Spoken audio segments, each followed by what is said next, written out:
Eu gostei bastante do que vocês falaram em si, do que o Fábio falou, que fundo imobiliário é nadar no raso, né? Na Se você for bolsa. ver, Não, é e isso basicamente não isso. é demérito para quem gosta de fundos, não. Eu digo isso pelo seguinte: eu insisto há muito tempo com a minha avó que ela devia diversificar os investimentos dela.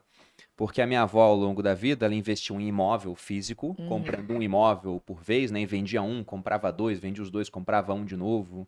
Até aquele negócio do Bolsonaro lá dos 50 imóveis em 30 anos, eu falei, na minha família eu teria muito mais. Só a minha avó virando patrimônio e comprando imóvel ia ser muito mais, né? E eu insistia e ela não ouvia.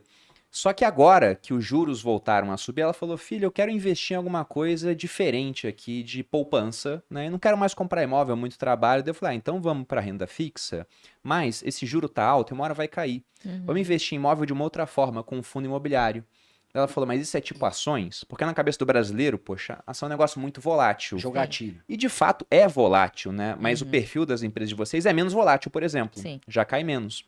Ela tinha medo. Eu falei, não, fundo imobiliário tem uma oscilação, mas é muito menor. Mas o principal para ela que atraiu é que ela investiu no mês e no mês seguinte já tinha um Todo pagamento. mês. É isso. Então, esse fluxo de pagamento mensal, com essa menor volatilidade, seduziu a minha avó. Ela foi para o fundo imobiliário e adorou. Né?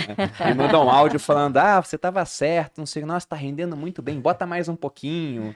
E poupança não rende nada. Né? Até postei isso no Instagram. Se fosse com ações... Ela falou isso várias vezes. Se fosse com ações, eu teria mais dificuldade de convencer ela no final das contas, verdade. porque o fluxo não seria mensal, seria, por exemplo, trimestral, teria mais oscilação. Se ela tivesse mais tempo para aprender como funciona o mercado, eu tenho certeza que uma hora ela iria parar nas ações de dividendos. Concordo. Porque foi o que vocês falaram, poxa, se você olha agora, você tem muita oportunidade em fundo imobiliário, mas eles estão negociados a 90% do valor patrimonial.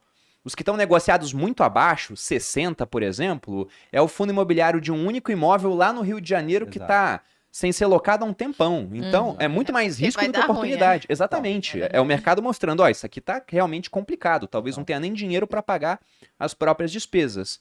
Agora, em empresas, você acha várias negociadas com baita de um desconto, pagando bons dividendos e ainda investindo em crescimento, que é coisa que o fundo imobiliário não consegue fazer igual, porque é obrigado a distribuir 95%. E a empresa não, ela tem um poder discricionário para fazer essa distribuição. Perfeito. Isso. E agora já entrando nas empresas que vocês gostam, que a gente citou aqui por alto, né? Esse método BEST de vocês. Tem como entrar em mais detalhes o que significa o BEST, por que vocês chegaram nesse acrônimo? E não, por exemplo, tem lá um BEST com um V de varejo. Né? Ou besta, né? Com o A de agro. Já sugeriram pra gente o A do agro. Pode ir. O Best, ele foi nascendo de uma forma totalmente natural e depois a gente pode até falar do oposto do Best. Quem criou o acrônimo? A primeira pergunta Cara, aqui. Foi um seguidor? Foi um A gente aluno. queria É sempre um aluno. Falei, Sempre caraca, você é um gênio. A gente até Gênio. mandou livro, mandou um monte de coisa pra ele. Falei, cara, muito boa a sua ideia. Pegando E aí a gente 2019. tem os setores que a gente não gosta de passar perto, que a gente chama... O Best são setores à prova de balas. Os que a gente não passa perto são setores à prova de Barce. A gente tentou criar um acrônimo para eles, Não mas deu não certo. dá certo. Ficou horroroso. Mas, o BEST nada mais é do que bancos, energia, saneamento, seguros e telecomunicações. São empresas que, ou melhor, são setores com uma maior previsibilidade, como você estava falando, e eu acho que essa previsibilidade na geração de fluxo de caixa é o que elimina essas oscilações excessivas. Então, existe até uma métrica de mercado que é pouco usada, mas é o beta, né? Então, você sempre vê a variação de uma empresa em relação ao índice. São tipicamente empresas de beta baixo, ela não tem... elas são empresas, são setores, aliás, de margens altas, protegidos relativamente, então com altas barreiras de entrada, poucos concorrentes por consequência disso. Você tem alguns desses setores que são praticamente duopólios ou triopólios aí. E essa previsibilidade no fluxo de caixa é o que, na última linha, vai te trazer a previsibilidade no dividendo que você vai botar no bolso. Né? Então, a gente gosta desses setores porque eles tendem a ser muito mais imunes a crises. Eles não vão participar, geralmente, daquele oba-oba no momento de alta. Né? Não vai então, subir 100% no ano. Dificilmente. Pode acontecer, mas eu acho que seria muito mais uma exceção do que a regra. Então, quando a gente olha aquela farra que estava ano passado dos IPOs, empresas sendo precificadas a múltiplo de receita sem olhar o que estava abaixo disso, empresas sem lucro, enfim, com preços exorbitantes, contando que o futuro fosse ser brilhante. A gente não compra futuro, a gente compra presente, né? Então, essas empresas, elas são empresas mais tranquilas. Você pega, por exemplo, transmissoras de energia, contratos de longuíssimo prazo, ajustados por inflação, né? E isso traz uma segurança para um investidor. Então você está falando de colocar você que falou, né, de colocar o pé na renda variável ali através do fundo Dos imobiliário, mas o próximo passo natural é o dividendo, porque esses setores eles acabam te trazendo uma tranquilidade e fazem com que você possa dormir tranquilo com as suas ações. É o que a gente mais gosta de fazer. Você pega aqui exemplos nossos, vai viajar 10 dias sem abrir home broker, sem preocupação. Eu não quero saber se está valendo mais ou menos. Se estiver valendo bem menos, eu vou comprar muito mais que eu vou aproveitar. Enfim, é isso. Mas isso que você disse, né, de talvez não suba 100%, já aconteceu. Principalmente, a gente não tem ressalvas em investir em estatais, por exemplo, que são empresas que, as estatais que nós temos, estão no BEST, né, a maioria delas, e o fato de serem estatais e terem um risco político embutido, obviamente que o mercado embute também um desconto maior. É o que o pessoal tá querendo saber aqui no Exatamente. chat, eu ainda não Então, perguntei da por exemplo, a Petrobras. Eletrobras tá assim na minha carteira, ó, segurando tudo, né, uma alta de 70% desde o ano passado.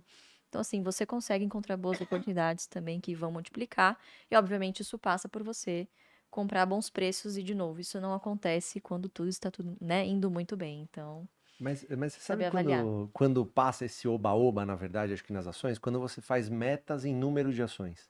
Eu acho que para o pequeno investidor isso conta muito. Então o cara fala assim, meu, quanto que eu quero receber mensalmente dessa empresa aqui? Então ele, sei lá, ele fala R$ 3.000.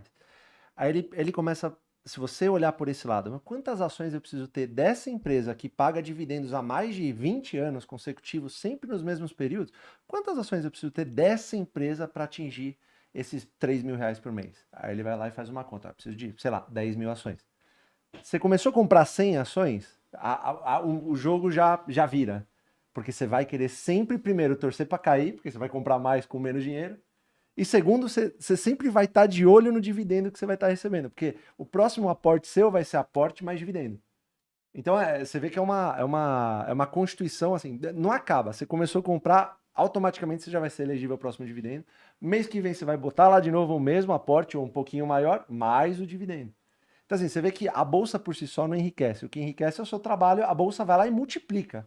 E quando você tem essa meta em número de ações, tudo fica mais tranquilo, parece. Porque você vai encarar essas baixas como um baita movimento. Você fala, pô, o que eu pagava R$ 50, agora eu pago, sei lá, 25 e compro duas ações. Porque você Essa é pega a o pegada. investidor tradicional, o que ele fala? Ah, eu tenho R$ 50 mil em Petrobras. Você não tem R$ 50 mil, você tem X número de ações, X quantidade de ações. Essa é a mentalidade. Você pergunta para o Barsi, para o Luiz Alves, para todos esses grandes, quanto você tem de tal empresa? Até porque eles pagaram em diferentes etapas, então eles nem Exato. sabem São vários exatamente. preços. Exatamente, todo Exato. dia isso muda. Então, a mentalidade do sócio é diferente. É muito diferente. E o sócio, quando ele vê aquele ativo de qualidade caindo, ele vai querer comprar mais. Ele não vai vender, pô. Se ele Engraçado. conhece e sabe que é bom, O Barsi, por exemplo, se você pergunta para ele qual que é a maior empresa hoje da sua carteira, ele não vai falar Unipar.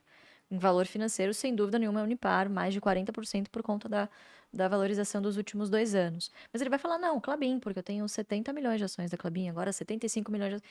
É a empresa que ele tem maior quantidade de ações. É assim que ele pensa, é automático. Então você pergunta para ele, ele fala, não, Klabin, é que eu tenho mais ações. Tá? Ele não pensa no valor financeiro daquilo, né?